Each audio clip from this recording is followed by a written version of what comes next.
Hello, Grissom Choir. We're on to a really important music theory level review for today, and that is level 4.1. So we are learning the order of our flats and the order of our sharps, and this is going to be the foundation for our key signatures that we're going to learn later on in the 4.2 and 4.3.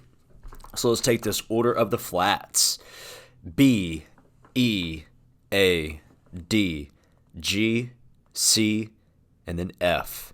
Easiest way to remember the order of the flats is BEAD, greatest common factor, BEADGCF. And you always go from left to right when you're identifying the order of the flats.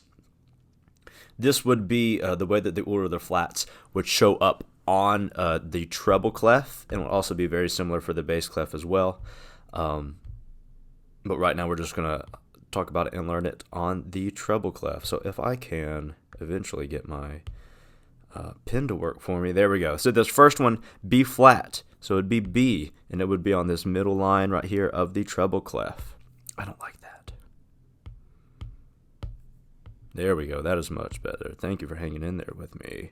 So this first one is B flat, and it shows up on the middle line. Then you would go up to the E flat.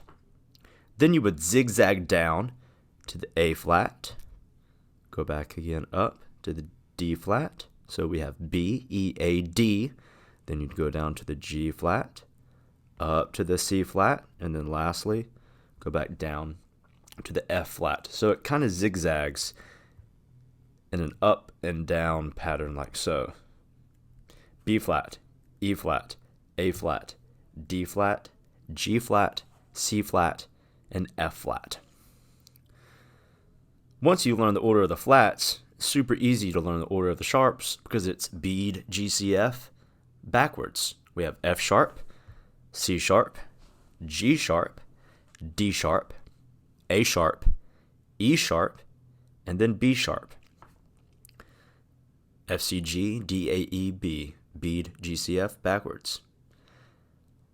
And just like the flats, they zigzag back and forth with one small exception. So we'll start on that first one, which is F sharp. This time it zigzags down. First goes to the C sharp, then goes up to the G sharp, then goes down again to the D sharp. And this time, instead of the zigzags going downwards, like the flats, these are zigzagging upwards. But this is where it gets a little bit different. We end on this D sharp right here. But this next, the next note, the A sharp, we don't want to write it all the way up here on a ledger line. So we're going to write it down the octave and go down once more to the A sharp. And then we continue to zigzag upwards to the A sharp. And then lastly, that's not an A sharp, E sharp, excuse me. And then we lastly go to the B sharp right there. So we have F sharp, C sharp, G sharp, D sharp, A sharp, E sharp, B sharp. FCGDAEB. For both the flats and the sharps, you will always go in that specified order. BEADGCF for the flats, and then BEADGCF backwards for the sharps. You never skip or omit any flat or any sharp, and you also cannot have both a sharp and a flat in the same key signature. So let's say your key signature was 3 sharps. Let's say it was just 3 sharps, so that'd be F sharp, C sharp, and G sharp. There can't be a random flat thrown in there or anything like that. Sharps stay with the sharps, flats stay with the flats. So let's take this first example right here. If there are 4 sharps in the key signature, what are the names of them? So we know the order of the sharps is FCGDAEB. We'll always go in that order. So if there's 4 sharps in the key, that means that those sharps would be F sharp, C sharp, G sharp, and then D sharp. Likewise, if there's only 1 flat in the key, what is it? Well, if there's only 1 flat, we have to start at the very beginning, B, and then boom, done. If there's 1 flat, it is B flat. These are really good examples of what you will see on the test. There's several of those on the 4.1 review and the test as well. All right. New common rhythms. The one and the one E and. The best way for us to identify these is to draw 16th notes above them with my chicken scratch handwriting.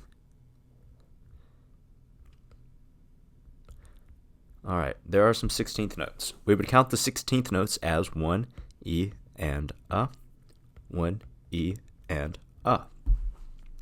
So on this first example, the 1 and A, you have the 1 there, which is present. You have the and you have the A. But now there is no longer the second 16th note in its place. So you wouldn't even put that E. You would just do 1 and A. And then the last two would be 16th notes. So this 1 is actually an 8th note. So this is 1 8th note and 2 16th notes. The second rhythm is the same thing, but backwards. You have the 1 E with the 2 16th notes. You also have the 1 E and, where there's no So this last would be right here if you wanted it to all be 16th notes. But they're not 16th notes. This last one is an 8th note, so that would be 1 E and.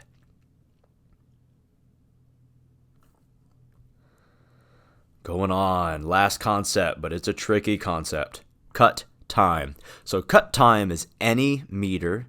Another word for meter is time signature. So any time signature with a 2 in the bottom. 4-2, 3-2, 6-2. You don't see a lot of those. Anything that has a 2 in the bottom of the time signature. So whenever there's a 2 in the bottom of the time signature, it will be written, the notes and the measures will be written as if there's a 4 in the bottom of the time signature. But the counts and the measures, the way you count them, are completely cut in half. So the way that you can count them is that you have to think to the next smallest note on the rhythm tree. And the rhythm tree is right here. If you take a look at this tree right here, so you have the whole note, which is 4 counts. Then you got 2 half notes, which is 2 counts. And I'm going to continue on the left-hand side. 2 quarter notes, 1 count. 2 half notes. 2 eighth notes, half a count. And then in each eighth note, you have 1/4 of a count with the 16th notes. So that's our rhythm tree. I know we haven't really talked about that, but it should make some pretty good sense to you. So when you're thinking about that rhythm tree, you're looking at the rhythms, and it's exactly the way that it's written, but you need to change the rhythm and think as if there is a 4 in the bottom, like I said earlier. So if a 2 is in the bottom of the time signature, and you have the following rhythms, the rhythms that are on the left-hand side of all of these examples, if you have those rhythms, you quote-unquote convert them to the common rhythms, which are to the right. So let's say we were in 4-2 time signature. No, let's just say it was 2-2 time signature. So the half note gets the beat, and there are 2 beats in the measure. So we would normally count this as if, actually, I'm a little bit ahead of myself. Let's say it was 4-4 time signature. We would count this first example as 1 and 2 and. But let's say we were not in 4-4 time signature, and we were actually in 2-2 time signature. The crazy thing is that these rhythms right here will still look like 4 eighth notes. It will still look like 1 and 2 and. But because the half note now gets the rhythm instead of the quarter note, everything is condensed, and you've got to convert it. So you would count these 4 eighth notes right here as if they are 4 16th notes. 1 E and A. So if we were in 2-2 time signature, these 4 16th notes would be counted like 1 E and A. Going on to the second example, if we were in 4-4 time signature, this would be 1 count. Actually, it would be 3 counts, but you would count that as 1. And then this would be on beat 4, yes, because that's a dotted half note, 3 counts. And then the last quarter note would be 4. But if we're in 2-2 time signature and the half note gets the beat, everything is condensed downward. So you're going to have to count this dotted half note and quarter note as if they were a dotted quarter note and an eighth note. So instead of 1-4, it would now be 1 and, counting it just like it is a dotted half note to an eighth note. dotted quarter note to an eighth note. This next example, we have 1 and a. And then if we condense it down as if we were in 2-2, we would count it like our new rhythm. 1, E, and. And I'm just now realizing that this shouldn't say 1 and a. Wait, yes it is. I am completely off. We would count this in 4/4 time signature like 1, 2, and. But when we're in 2/2 time signature, we've got to count it like 1 and a. There we go. Going on up to this next rhythm, dotted quarter note to the eighth note. In 4/4 time signature, we would count it like 1 and. But if we're in 2/2 time signature, we'd count it like 1 a. Because everything is condensed and everything count-wise is split in half. It is cut in half, hence the name cut time. 2 quarter notes in 4/4 time signature would be 1, 2, but we're cutting all of those notes in half, so now it would be 1 and.